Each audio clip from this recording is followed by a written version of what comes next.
এসেছেন সবাইকে আমাদের সংগঠনের পক্ষ থেকে নমস্কার জানাই।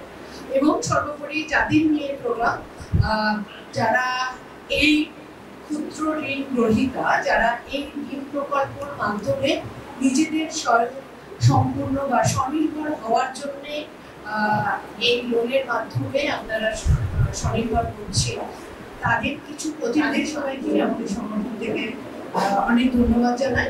ইংরেজিতে একটা কথা বলে বড়োয়ার, যারা ঋণ নিচ্ছে তাদের সঙ্গে এবং যারা ঋণ দিচ্ছে, ঋণ গ্রহীতা এবং ঋণ দাতা যারা, তাদের সঙ্গে সম্পর্কটা আরো কি করে মজবুত করা যায়, মধুর করা যায়, সেইটা নিয়ে কিন্তু এই মিটিংটা। আরো কিভাবে এটাকে আরো ফলপ্রসূ করা যাবে, আরো সুন্দরভাবে কি করে করা যাবে, আরো মানুষজনের অংশগ্রহণ কি করে বাড়ানো যাবে, সেটা একটা দিক থাকবে আমাদের পর্যন্ত। আমাদের সম্পর্ক দীর্ঘদিনের, সময় পাল্টেছে, কর্মী পাল্টেছে, কিন্তু সম্পর্কটা রয়ে গেছে। কিন্তু যত দিন যাচ্ছে কোথাও যেন সম্পর্কটা আস্তে আস্তে কৃত্রিমতার দিকে যাচ্ছে, আর্টিফিশিয়ালিটি লক্ষ্য করা যাচ্ছে। যেটুকু কাজ, সেই কাজের বাইরে কারোর সঙ্গে কথা বলার সময় পর্যন্ত নেই আমাদের কাছে। এই সময়টা বের করে আনতে হবে আমাদের জন্য, আমাদের আগামী প্রজন্মের জন্য। সেই জন্য আজকের এই প্রোগ্রামটায় যারা উপস্থিত হয়েছেন তাদেরকে অনেক অনেক ধন্যবাদ জানাই। এবং আমাকে ব্যক্তিগতভাবে আমি ভীষণভাবে খুশি যে আজকের এই প্রোগ্রামটায় আমি থাকতে পেরেছি। এর আগে আমরা করাটা, এটা আমি সবার জন্য বলবো, লোকটা কিন্তু মানে এটা প্রবাদ বাক্য, এখান থেকে সরা যাবে না। যেমন সূর্য পূর্ব দিক থেকে ওঠে, তেমনি এই লোভে পাপ আর পাপে মৃত্যু। তো খুব বেশি লোভ করা ভালো না। আপনি পরিশ্রম করে খাবেন, পরিশ্রম করে আয় করবেন, এইটা যদি ভাবনার মধ্যে থাকে তাহলে কিন্তু ঠিক আছে, বুঝেছেন? কিন্তু এইটা না যেন ভাবি, তাহলে কিন্তু আমাদের এই রকম খারাপ পরিণতি হবে।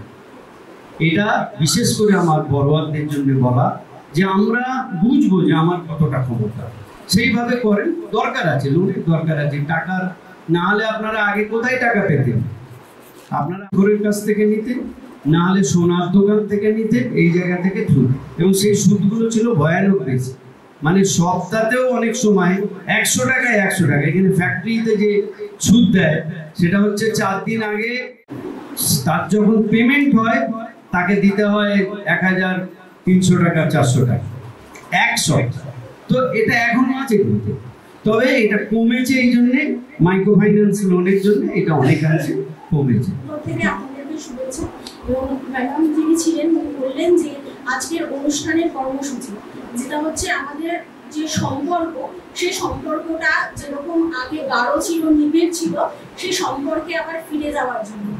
তো অনেকে আমার থেকে বড় এবং তাদের অভিজ্ঞতাও আমার থেকে অনেক বেশি।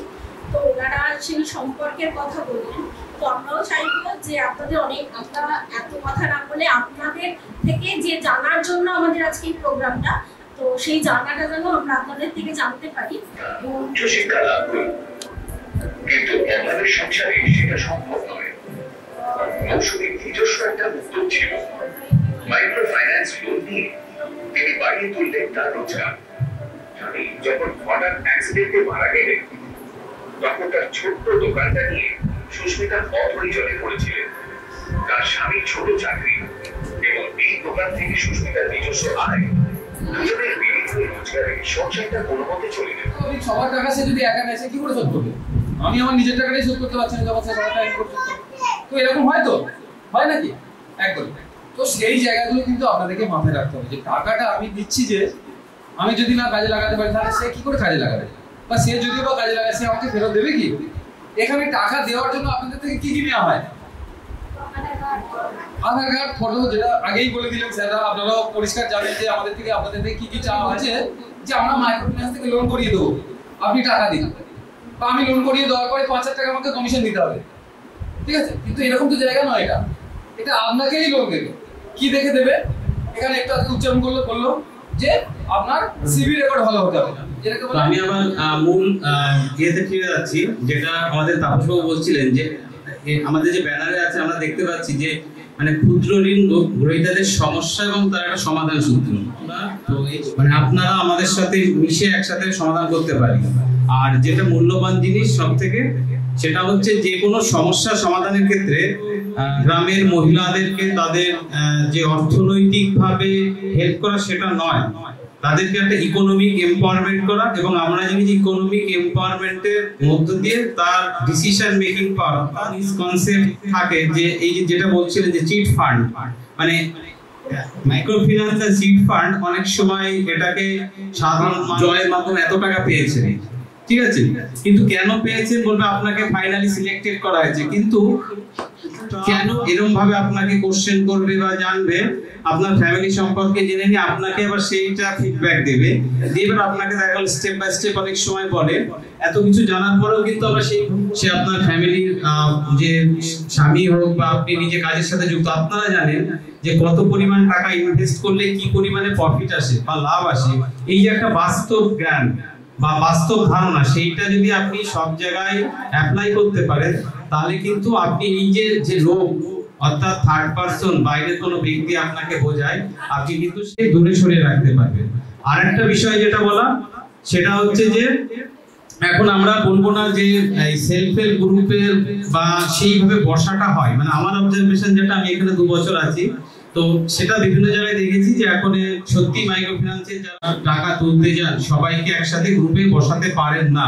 সেই ক্ষেত্রে যেরকম আমাদের মাইক্রো ফিন্যান্সের স্টাফদের একটা সময়ের ব্যাপার থাকে বা টার্গেট দেওয়া থাকে, এবং একই রকম ভাবে আমি দেখেছি যে বিভিন্ন সহযোগিতা দলের যারা দিদিরা আছেন তারাও টাইম দিতে চান না, তারা একজনের কাছে চলে যান।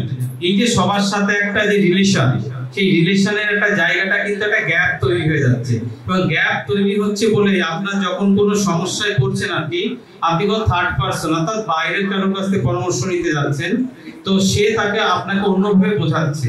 যেটা স্যারেরাও বলছিলেন যে আপনার যদি কোনো সমস্যা হয়, এবং আপনার ভিডিওটাতেও দেখলেন যদি আপনার কোনো সমস্যা হয় তো আপনি সরাসরি আপনার যে আপনাকে ফিনান্সিয়ালি সাপোর্ট দিচ্ছেন যে ক্রাইটেরিয়ার মধ্যে আপনাকে দিয়ে, সেইটাকে আপনি ইনফর্ম করুন, আপনার সমস্যাটা জানান। যদি একটা কিংবা দুটো কিস্তিতে কোনো সমস্যা হয় থেকে সহযোগিতা নিয়ে সমাধান করে নিন, তাহলে আপনার ক্রেডিট হিস্ট্রি যেরকম ভালো থাকবে, সব গ্রুপেরও একটা সুনাম থাকবে।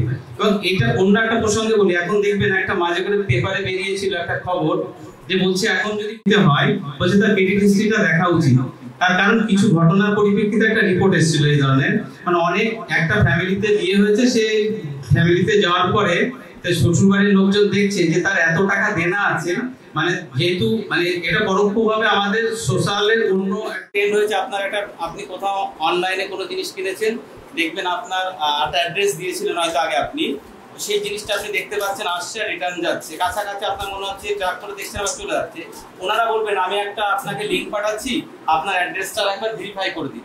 এই যে আপনি যখনই আপনার অ্যাড্রেসটা ভেরিফাই করছেন তখন বলবে আপনার ফোন নাম্বার দিন, এটা দিন, দেওয়ার পরে বলবে ফাইনাল ভেরিফিকেশনের জন্য বলবে আপনার একটা ওটিপি যাচ্ছে, এই ওটিপিটা দিলে আপনার অ্যাড্রেসটা ভেরিফাই হয়ে যাবে। এই ফাইনাল ওটিপিটাই যখন আপনি দিতে যাবেন, কারণ আপনি যেহেতু অনলাইনে পেমেন্ট করেছেন তো ব্যাংকের ডিটেইলসটা কিন্তু তার কাছে আছে, আপনার অ্যাকাউন্টে যা টাকা আছে সেটা কিন্তু তার অ্যাকাউন্টে সাথে ট্রান্সফার হয়ে যাবে। এই যে কিছু ফ্রড কিন্তু মানুষ আছে, তার কারণ কি আপনার আধার কার্ড বিভিন্ন জায়গায় ব্যবহার হচ্ছে, আপনার ব্যাংক অ্যাকাউন্ট বিভিন্ন জায়গায় ব্যবহার হচ্ছে, আপনার মোবাইল নাম্বার বিভিন্ন জায়গায় কাজের সোর্সে ব্যবহার হচ্ছে, তাদের শুধু দরকার হয় তো এইটা কোনোভাবে কোনো জায়গায় আপনারা কিন্তু শেয়ার করবেন না। অর্থাৎ আমাদের সমাজে এখনো কিন্তু সেই যারা একটু শিক্ষার দিক থেকে একটু পিছিয়ে আছে, অর্থনৈতিক দিক থেকে পিছিয়ে আছে, আমরা কিন্তু তাদেরকেই টার্গেট মাইক্রো ফিন্যান্সের সাথে যুক্ত আছে। তো এইটা বলার উদ্দেশ্য যে যেটা বলছিলেন আমরা অনেক সময় লোভে একটার পর একটা লোন নিতেই থাকি, তো যেটা একটা আমাদের দেশের একটা নিয়ম সবাই জানেন যে বলা হয় যে যার যেটা ফ্যামিলি ইনকাম তার অর্ধেকের বেশি পয়সা যদি আমি ইএমআই দিতে চলে যাই তাহলে আমি আমার বাকি সংসারের প্রেশারটাকে কিভাবে নেব। তো এইটাই জন্য আপনাদেরকে বলা যে এরকম কি কোনো লোন নিয়েছি 10,000 টাকা আর আমি থেকে নিয়েছি 45,000 টাকা, তো আমার যেটুকু সামর্থ্য ততটুকুই নিয়েছি, নিয়ে আমি মানে আপনি নিজে কোনো কাজের সাথে যুক্ত? আমি কোনো কাজের সাথে যুক্ত, আমি কেজরি কাজ করি, মাসে 1000 টাকা ইনকাম করি, মাসে 12 টাকা ইনকাম করি।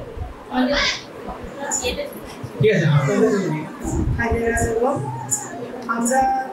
আমি লোন নিয়ে আমার একটা দোকান আছে ছোট, আমি ওই চিপ বা পানি জুসের একটু দোকানে পাইপ কিনে দিই, সাধ্য মতন আমি লোন নিই, সাধ্য মতন লোন আমি শোধ করি। বেশি ঘরের কাজ করাতে লোন আছে, কোনো বাড়ির কিছু কেনা দরকার থাকে, আমি বুঝি 3-4 বছর হচ্ছে। হ্যাঁ, আর একটু অনুমোদন দিলে যাচ্ছে, আস্তে আস্তে যাচ্ছে। আর ধরুন আপনি কত টাকা থেকে আপনার লোন নিয়েছেন? একটাই আমার ক্ষমতা, আমি একটাই নিয়েছি। একটু ছায়া কাপড় জিপি এইসব নিয়ে আমি বাড়ি বাড়ি দিয়ে বাড়ি উদ্যান দোকানের থেকেও বিক্রি আমি করি, এক জায়গায় নিয়ে মানে যে যতটা আমার ক্ষমতা। অবশ্যই এইটাই আমাদের